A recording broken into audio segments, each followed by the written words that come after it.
নমস্কার বন্ধুরা, তোমরা সবাই কেমন আছো? আশা করি সকলে খুব ভালো আছো। আমি মোটামুটি ভালো আছি। তো যাই হোক, আজকে তোমাদের সামনে নিয়ে এসেছি ছোট্ট একটা ব্লগ, ছোট্ট একটা রান্নার ভিডিও। তো চলো রান্নাটা শুরু করে দিই। নতুন নতুন ফুলকপি উঠেছে, তো ফুলকপি দিয়ে আলু দিয়ে আর টমেটো দিয়ে একটা মাছের ঝোল করব। আর চুনো মাছ দিয়ে, আলু দিয়ে, বেগুন দিয়ে, মানে দুধ কচুর ডগা, তোমার যা যা আছে তোমার সব কিছু দিয়েই আর কি একটা চচ্চড়ি করা হবে মূলো টুলো দিয়ে। তো চলো রান্নাটা দেখো। মাছটা ভেজে নিয়েছি, আর এখানে আদা, শুকনো লঙ্কা আর পেঁয়াজ বেটে নিচ্ছি। আর এইদিকে দেখো মেয়ে পড়ে উঠেছে, বিছানা একমতো ঠিকমতো গুছানো হয়নি। তো এইদিকে এসে রান্নাটা সেরে তারপরে এইদিকে আসবো। অন্যদিন আগে এইগুলো করি, তারপর রান্নাটা করি। কিন্তু দেখো আজকে মনটা এতটাই খারাপ যে রান্নাটা আমাকে পরে করতে হচ্ছে। সবচেয়ে বড় কথা হলো যে মানুষের জীবনে এমন এমন এক একটা সময় আসে যে সে মানে কোন দিকে ডিসাইড করবে, কী চিন্তাধারা করবে, সে নিজেই বুঝতে পারে না। মানে আমিও এরকম একটা পজিশনে পড়ে গেছি যে মানে মনটা খুবই খারাপ রয়েছে।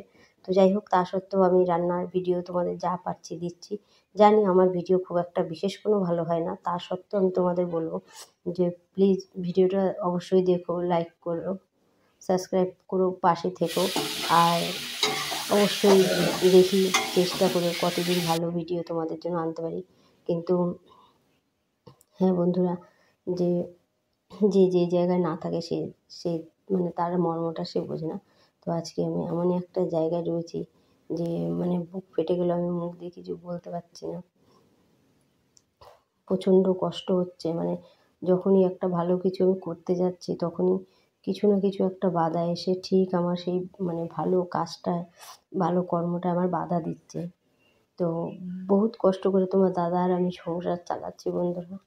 তো সব কিছুর মধ্যে ম্যানেজ করে নিচ্ছি। তবুও জানি না মানে কোথা থেকে কীভাবে একটার পর একটা মানে এমন এমন ঝামেলা আসছে, এমন এমন মানে টাকা পয়সা তো দেখো, আমরা গরিব মানুষ, টাকা পয়সার অভাব তো আছেই। সেটা ছাড়াও এমন এমন এক একটা মানে ঝামেলা আসছে যেগুলো মানে পারিবারিক জীবনে চলতে গেলে আগে পেছনে ভাবলে নানান রকম সমস্যা তার থেকে তৈরি হয়। তো সেরকম একটা ব্যাপারে রয়েছি। তো দেখো এখানে দেখো মূলো, বেগুন আর পটল, যা সবজি আছে সব কিছুই সরু সরু করে কেটে নিলাম, কারণ এটা চচ্চড়ি করবো বলে। আর এদিকে দেখো সবজিগুলো অর্ধেক যখন ফুটেছে আমি মাছটা দিয়ে দিয়েছি। তো সেটার সাথেই মাছটা দিয়ে মানে ঝোলটাকে ফুটিয়ে নেব। ফুটিয়ে নিয়ে ওর মধ্যে জিরে বাটা দিয়ে দিয়েছি, একটু ধনেপাতা দিয়ে দিয়েছি, দিয়ে ঝোলটাকে পাতলা করে নামিয়ে নিলাম। তো আজকের রান্না কিন্তু এইটাই করব, আর সাথে রয়েছে চচ্চড়ি। তো চলো চচ্চড়িটাও শুরু করে দিই। তো চচ্চড়ির জন্য আমি যে তেল দিয়ে দিয়েছি মাছটা ভাজবো বলে। তো যাই হোক, চচ্চড়িটা আমি পুরো ভিডিওটা মানে দেখাতে পারিনি। চচ্চড়িটা হয়ে গেছে, সেটাই তোমাদের নামিয়ে দেখাচ্ছি। তো বন্ধুরা, তোমরা মানে আশা করি সবাই খুব ভালো থেকো।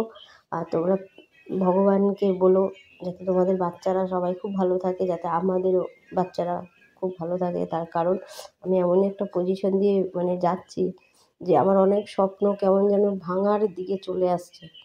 তো যাই হোক, সবাই সুস্থ থেকো, ভালো থেকো। আগামী ভিডিওতে তোমাদের সাথে আমার আবার দেখা হবে। মন মেজাজ বেশি ভালো নেই, তো তোমরা অবশ্যই ভিডিও